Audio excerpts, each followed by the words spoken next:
Okay, so here's the most important thing about mixing in a box. Never, ever, ever, ever mix on the outputs. Do you know what I mean? So in other words, don't assign all your channels to 1 and 2. Like outputs 1 and 2. Don't ever do that. Ever, ever, ever.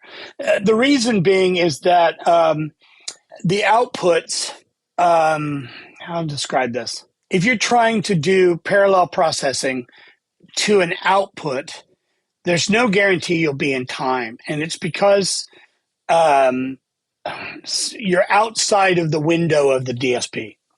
All right. I don't know the best way to put it. This is how I would understand it. If you use a stereo bus, an aux, you're inside that DSP window. So what I do, if I ever mix in the box, which is relatively rarely, but I do from time to time, because the client asks for it that way. Okay, whatever. Is I make a stereo bus in my auxes, and then that is my main bus. Then I multi-route using the control Apple or whatever, however you do it in Windows, I don't know how that is, where you assign multiple outputs to the same thing. And then I have a drum bus, I have a band bus, I have a vocal bus, and then I have a drum crush bus, and I use UADs. And I put all of those at the beginning of my session. All right? There's a reason for that, because time delay compensation is compensated from the left side of your session to your right.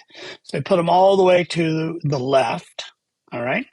And then their inputs are obviously these parallel sends, and their outputs are the stereo bus. And they will always be in time. Always. And then at the end of the process, right, you can assign the output of that aux to bus 1 and 2, or to whatever your monitor outputs are. And to a print track, if you want to print it in real time, which, to be honest with you, I always do. I never bounce, because I've had bounces have errors in them. And unless you listen to it afterwards, you won't know it, right?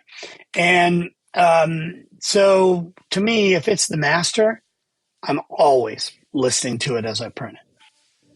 And I actually listen to the printed track. I route that to my monitor system. Always.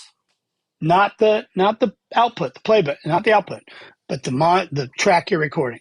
To watch the full video, click the link below and don't forget to subscribe.